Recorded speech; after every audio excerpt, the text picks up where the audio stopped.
伸出你的左手，看看手心之中是否有着这样一个印记。如果有，也许世界的命运将掌握在你的手里。通往无极之渊的路上布满了未知的艰难，少年侠岚们继承了先辈的意志，越过层层的荆棘，翱翔天际，寻找那道能指引方向的光芒。星空暗淡无光，大地满目苍凉，俯仰天地，不变的是他们那秉若日星的目光。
山鬼瑶，抓住他！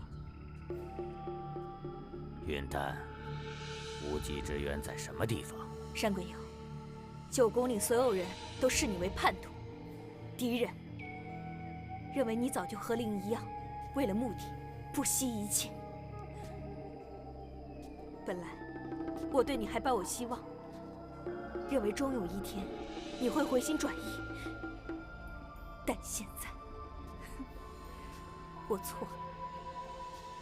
没想到你居然能眼睁睁地看着申屠，看着昔日的同伴被杀害，而无动于衷。那是因为申屠太不识时务。希望你不要像他那样。我宁愿像他那样。云丹，你到这里来，就是为了说出这样的话来表现你的决心，你的不屈吗？可笑！视死如归就能够证明你是一个优秀的侠岚吗？视死如归。山鬼瑶，打倒你之前，我还不准备去死。打倒我？哼，这就是你的目标吗？一直以来的目标。哼！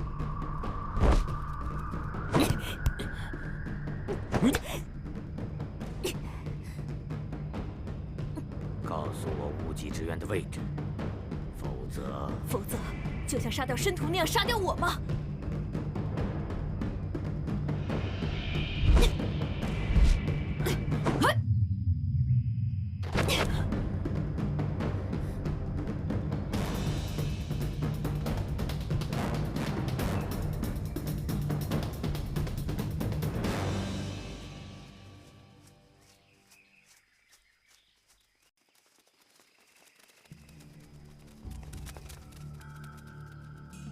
都龙、霞露、木易，喂，云丹老师还有申屠老师他们呢，怎么没和你们一起？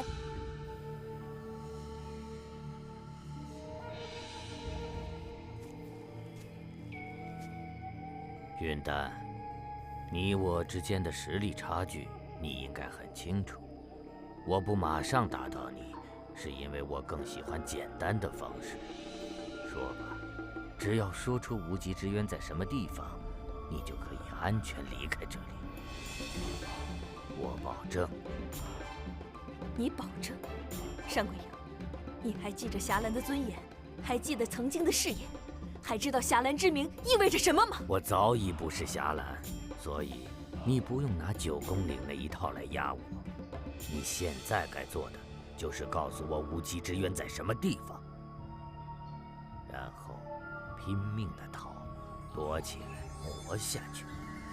那样的话，或许你还有机会把你嘴里这些尊严、誓言以及所谓的霞兰之名告诉其他的人。哼，我不想打断你们叙旧，但是山鬼瑶，如果你再不出手的话，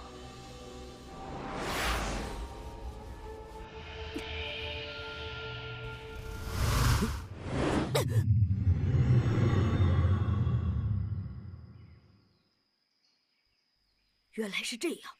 叶黑夏老师，接下来我们毒龙、霞路、木易，你们先行前往无极之渊，我们去增援云丹。是。出发。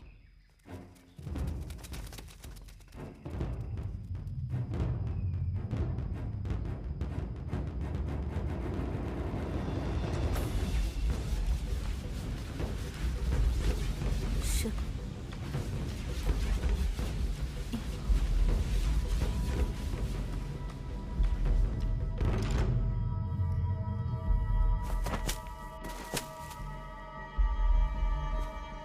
得到情报了吗？有些棘手。怎么，情报被封存起来了？封存在他有生以来的记忆之中。任何一个记忆的角落，都有可能是隐藏情报的地方。看来霞兰是早有防范的。刚才是那个申屠，现在又是云丹，一个个的不惜一切也要守住情报嘛。作为人，情感越多，记忆越多。把情报封存在记忆里某个位置，作为外人想要找到，堪比大海捞针。但是，只要这根针确确实实在海里，我就能找出来。哼，那么3更之前，我给你无极之渊的位置。很好。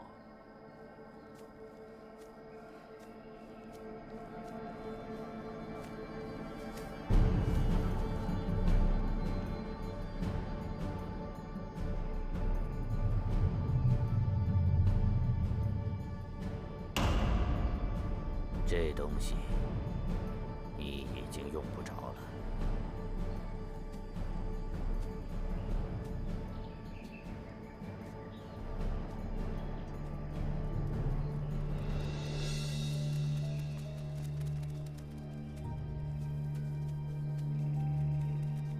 从这附近残留的灵力和元气来看，申屠和云丹遇上了贾叶，还有山鬼瑶。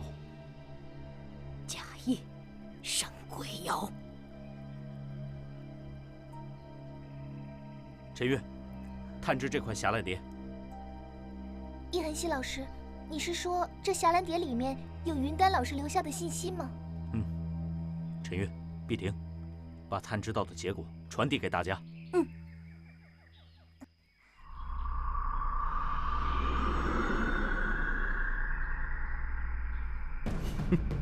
抓紧时间，在他咽气之前，得到无极之渊的情报。山鬼瑶，快，一定要得到情报！可恶！大好机会，你就这么错过了，可惜呀。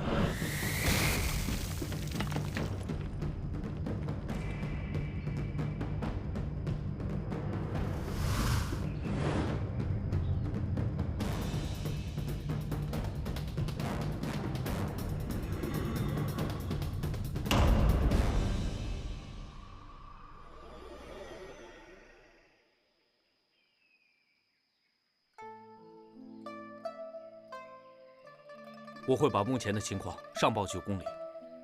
随后，我们就要赶往媚谷。做好准备了吗？为什么先是扰龙老师，现在又是申屠老师和云丹老师？为什么一下子都……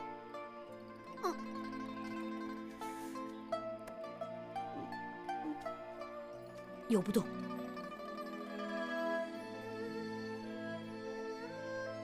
当初我刚成为4象侠岚的时候，和你们一样，有很多好奇，甚至有些兴奋，就开始了进入鸾天殿的第一课。但我没有想到的是，那堂课，左师老师带着我们去了君天殿广场。在那里，我明白了，从成为侠岚的那一天开始，就要做好随时牺牲的准备。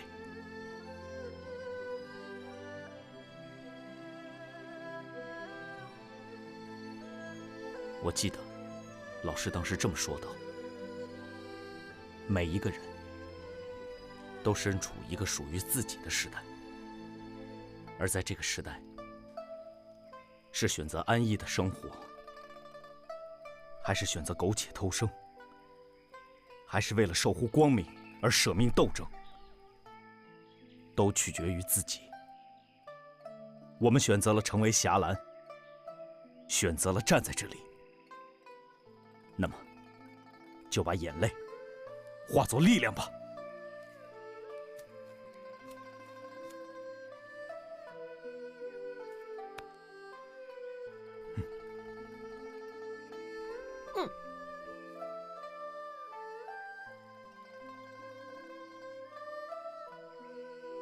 出发！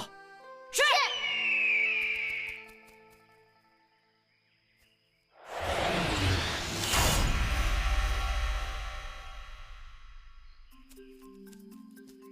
经过短暂的休整，我们准备动身前往无极之渊，但没想到的是，意外发生了。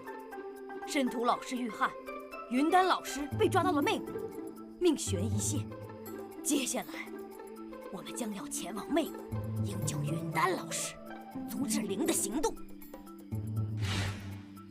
相信大家都知道，贾叶所有行动的目的只有一个，就是抢夺神坠，解开封印，释放穷奇。一边去。没错。所以神坠是侠岚誓死都要守护的东西，比侠岚的生命还重要。那么今天的侠岚特别篇，我们要讲的主题就是神坠。耶！说到神坠，我们先来做一个总结。到目前为止，9个神坠，9公岭被夺走了4个。第一个是当年山鬼瑶在神坠守护者选拔中夺走的神坠。第2个是我爷爷的神坠。第3个是左师老师的神坠。最后一个是贾叶在神坠试炼时夺走的破阵统领的神坠。剩下的5个神坠由易恒熙老师、浮丘老师、钟馗老师、紫妍老师以及天净沙老师5人守护着。关于神坠，值得一提的是，易恒熙老师在任务途中为我们上了非常重要的一课，加深了我们对神坠的了解，也更加清楚了保护神坠的重要性。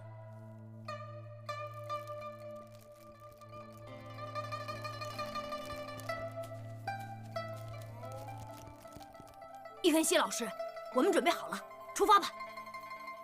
你们先坐下，在出发前，我还有些话要告诉你们。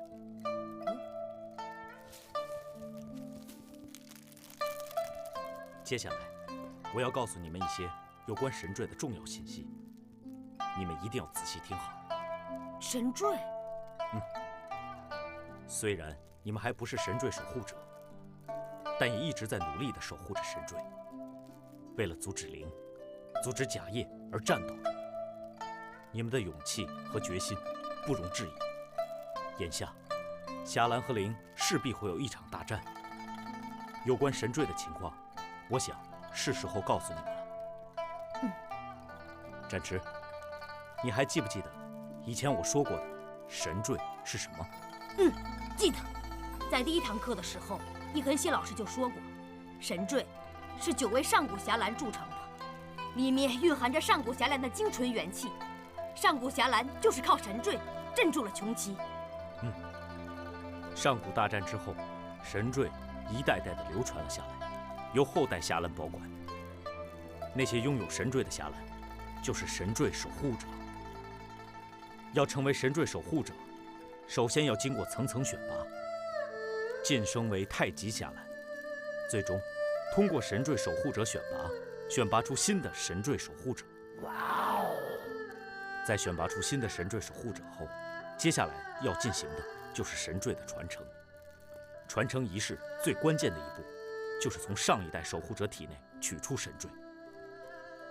取出神坠的步骤，需要即将隐退的上一代守护者、新任守护者和另外3个守护者同时进行。叶恒熙老师，我记得在7星中执行第1次任务时，还有破阵统领开启神属扶桑的时候，你们都是独自完成取出神坠的过程的。那个时候，为了骗过5败之破，您很轻松的就取出了神坠。当时，展池还对您的月竹玉佩说3道4。喂，说话要有根据啊！是真的，展池，你不记得当时的话了吗？啊，有这事儿？然后就是在扶桑广场的那一次，当时我们都不知道要在那里进行试炼。是啊，因为你也知道，当时扶桑广场上实在不像是个能打架的地方。对啊，直到破阵统领取出神坠，并将神坠放到扶桑树中，我们才恍然大悟呢。你说的没错。不过，当时我和破阵统领只是一般性的将神坠取出或封入体内，那样的话，只要平衡神坠内的元气就可以了。平衡元气？没错。每一个神坠中都蕴含着金、木、水、火、土5种属性的元气。在我成为神坠守护者的时候，神坠内的5种元气处于平衡的状态。是不是说，只有在神坠内的5种元气处于平衡状态的时候，才能封入体内或者取出？正是这样。但时间一长，随着我自身的成长，我的木属性元气在不断提升，所以神坠内木属性元气会逐渐增多。要从体内取出神坠，我就必须让神坠中5种属性元气达到平衡的状态。那有什么办法能让他们达到平衡的状态呢？办法嘛，就是提取出神坠内过多的木属性元气。但神坠的传承就比我刚才那样困难多了，因为传承意味着托付。上一代神坠守护者把自己毕生守护的东西托付给后人，而要更好地保护神坠，就要做到一代比一代强。所以，传承并不仅仅是取出神坠交给新任守护者那么简单。在传承中，平衡是以上一代守护者元气的量为标准的，也就是说，以神坠中量最多的那种元气为标准，让其他的元气也增加到与其持平。这样一来，要想随心所欲控制神坠，就会更加困难。但是，这正是新任守护者需要通过的最终考验。一旦成功地控制了变得更强的神坠，传承仪式也就结束了。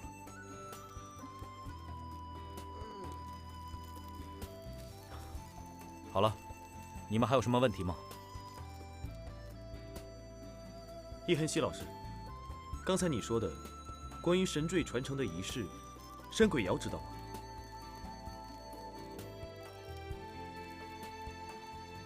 山鬼瑶当年是通过非正常手段抢走神坠的，所以我无法确定他是否知道这些。如果山鬼瑶知道，还告诉了贾叶，那就麻烦了。那叶恒熙老师，封在我姐姐体内的是左师老师的神坠，对吗？那左师老师的元气属性是土属性，山鬼瑶是金属性，只凭他一人的力量是取不出神坠的。可要是一直取不出来的话，对展池的姐姐会有什么不好的影响吗？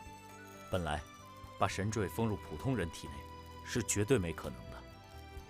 左师老师一定是不得已而为之。按理说，普通人是承受不住神坠能量的。山鬼瑶一直做的，至少是在尽可能的稳住神坠，否则，一旦神坠出了问题，人和神坠都保不住。这样的结果，对他没有好处。没错没错，展池，别担心。对，你一定能救出姐姐的。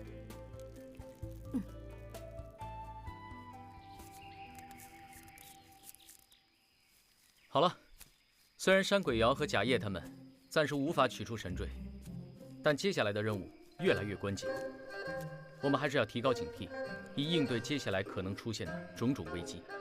对，通过伊恒熙老师的详细讲解，相信大家已经了解了神坠的由来，以及取出和传承神坠的具体过程了。展池、芊芊、陈月，知道了。来了，陈月，我们走。我们马上就要出发，前往媚谷去营救云丹老师了。那么这次的霞岚特别篇就到这里了，下次见。喂，等等我呀！